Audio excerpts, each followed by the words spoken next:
Hi friends, എല്ലാവർക്കും ഞങ്ങളുടെ ചാനലിലേക്ക് സ്വാഗതം.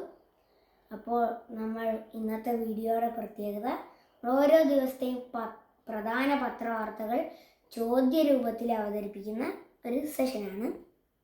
അപ്പോൾ ഇന്നലെ ഞങ്ങൾ സൺഡേ വീഡിയോ ഇട്ടില്ല. ഞങ്ങൾ KLFനൊക്കെ പോയി വൈകിയാണ് തിരിച്ചു വന്നത്. അപ്പം ഇന്നലെ വീഡിയോ ഇട്ടില്ല. അപ്പം ഇന്നലത്തെ ചോദ്യങ്ങൾ കൂടെ ഇന്ന് ഞങ്ങൾ പങ്കുവയ്ക്കുകയാണ്. ഇന്നലത്തെ ചോദ്യമാണ് ഞങ്ങൾ ആദ്യം ചോദിക്കാൻ പോകുന്നത്. ആദ്യത്തെ ചോദ്യം, ജനുവരി 25 ഒരു സുപ്രധാന ജനാധിപത്യ ദിനമാണ്. എന്താണത്? ജനുവരി 25 ഒരു പ്രത്യേകതയുള്ളൊരു ദിനമാണ്. എന്താണത്? National voters day. ഇനി അടുത്ത ചോദ്യം, കഴിഞ്ഞ ദിവസം കോഴിക്കോട്ടുകാരനായ ഒരു നാടക പ്രവർത്തകൻ മരണമടഞ്ഞു. കോഴിക്കോട്ടുകാരനായ ഒരു നാടക പ്രവർത്തകൻ കഴിഞ്ഞ ദിവസം മരണമടഞ്ഞു. ആരായിരുന്നു ആ നാടക പ്രവർത്തകൻ? KV വിജേഷ്. ഇനി മൂന്നാമത്തെ ചോദ്യം, പെപ്സിക്കോ ഇന്ത്യക്ക് പുതിയ CFO എത്തി. ആരാണ് പെപ്സിക്കോ ഇന്ത്യയുടെ പുതിയ CFO? സവിത ബാലചന്ദ്രൻ. നാലാമത്തെ ചോദ്യം, ICC മെൻസ് T20 ക്രിക്കറ്റ് ടൂർണമെൻറ്റിൽ ബംഗ്ലാദേശിനെ പുറത്താക്കി. അതിന് പകരം വന്ന ടീം നമ്മൾ കഴിഞ്ഞ ദിവസമല്ല 24-ാം തീയതി അത് ഡിസ്കസ് ചെയ്തിട്ടുണ്ടായിരുന്നു. ബംഗ്ലാദേശ് ഔട്ടായി. അതിന് പകരം ഒരു ടീമിനെ സെലക്ട് ചെയ്യാൻ ICC ചർച്ചകൾ ഒക്കെ നടത്തുന്നുണ്ട് എന്ന്. അപ്പോൾ ആ ടീം തന്നെയാണ് എത്തിയത്. ആ ടീം സ്കോട്ട്ലൻഡാണ്. ഇനി ആറാമത്തത് ഒരു കിടിലൻ ക്വസ്റ്റ്യനാണ്. ഗ്രാമപഞ്ചായത്തുകളുടെ പ്രവർത്തനങ്ങൾ ഏകോപിപ്പിക്കാൻ പുതുതായി വന്ന ചാറ്റ് ബോട്ട് ഏത്? അതിൻ്റെ ഉത്തരം പഞ്ചം. അപ്പോൾ ഇന്നലത്തെ 25-ാം തീയതിയിലെ പ്രധാന പത്രവാർത്തകൾ എല്ലാം ഞങ്ങൾ ഇത്രയേ എഴുതിയിട്ടുള്ളൂ. ഇനി ഇന്ന് കുറേ പ്രത്യേകതകളുള്ള ദിവസമാണ്. അപ്പോൾ ഇന്ന് ഏറ്റവും പ്രത്യേകതയുള്ള റിപ്പബ്ലിക് ദിനത്തിനെ പറ്റിയാണ് ആദ്യത്തെ 2 ചോദ്യങ്ങളൊക്കെ. രാജ്യത്തിൻ്റെ എത്രാമത്തെ റിപ്പബ്ലിക് ദിനമാണ് ഇന്ന്? 77ാമത്തെ റിപ്പബ്ലിക് ദിനമാണ് ഇന്ന്. രണ്ടാമത്തെ ചോദ്യം, റിപ്പബ്ലിക് എന്ന വാക്ക് ഇന്ത്യ കടമെടുത്തത് ഏത് രാജ്യത്ത് നിന്നാണ്? ഫ്രാൻസ്. ഇനി റിപ്പബ്ലിക് ദിനം ആഘോഷിക്കുന്നത് എന്തിനാണെന്ന് കൂട്ടുകാർക്കറിയാമോ? 1947 ഓഗസ്റ്റ് 15-ന് സ്വാതന്ത്ര്യം കിട്ടിയെങ്കിലും ഇന്ത്യക്ക് ഭരണഘടന വന്നത് 1950 ജനുവരി 26-നാണ്.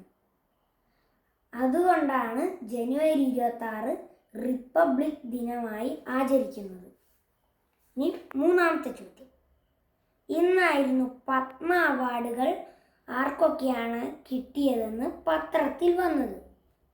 അതിൽ പത്മവിഭൂഷൺ ലഭിച്ചത് ആർക്കൊക്കെയാണ്? പത്മവിഭൂഷൺ 5 പേർക്കാണ് നൽകിയത്. അപ്പം ആർക്കൊക്കെയാണെന്നാണ് ചോദ്യം.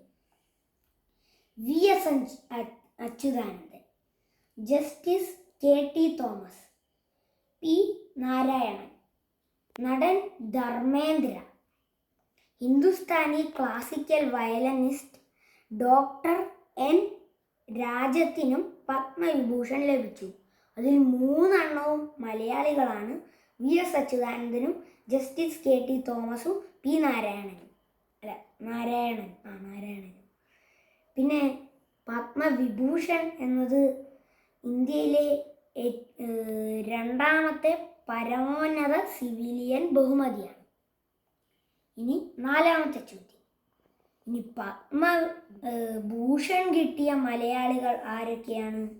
നടൻ മമ്മൂട്ടിക്കും വെള്ളാപ്പള്ളി നടേശനുമാണ് കിട്ടിയത്. ഇനി 5ാമത്തെ ചോദ്യം, പത്മശ്രീ ലഭിച്ചത് 113 പേർക്കാണ്. അതിൽ ചില മലയാളികളാണ് ഈ നായകം, കലാമണ്ഡലം വിമല മേനോൻ, കൊല്ലയ്ക്കൽ ജി ദേവകി അമ്മ. ഈ 3 പേർ മലയാളികളാണ്. 113 പേർക്കാണ് പത്മശ്രീ അവാർഡ് കിട്ടിയത്.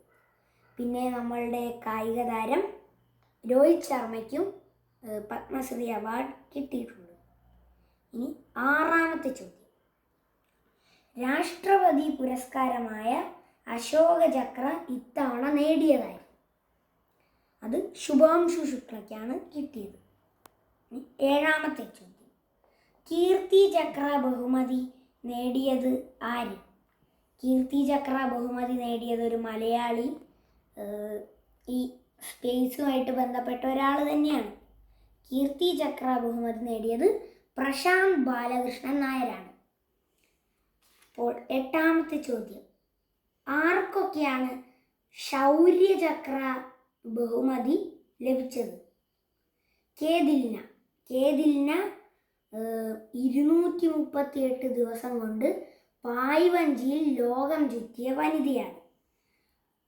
അതിൻ്റെ കൂടെ 2 പേർക്കും കൂടെ ശൗര്യചക്ര കിട്ടിയിട്ടുണ്ട്. രൂപ എന്ന പുതുച്ചേരിക്കാരിക്കും വിപിൻ വിൽസൺ എന്ന ആൾക്കുമാണ്. രൂപ എന്ന ആൾക്കും വിപിൻ വിൽസണും ഈ കേതിലിനയുടെ സഹപ്രവർത്തകയാണ്. ഇനി 9ാമത്തെ ചോദ്യം. ഇന്നലെ ഇന്ത്യ ന്യൂസിലാൻഡ് T20 മത്സരത്തിൽ അഭിഷേക് ശർമ്മ 14 പന്തിൽ അർദ്ധ സെഞ്ചുറി നേടി.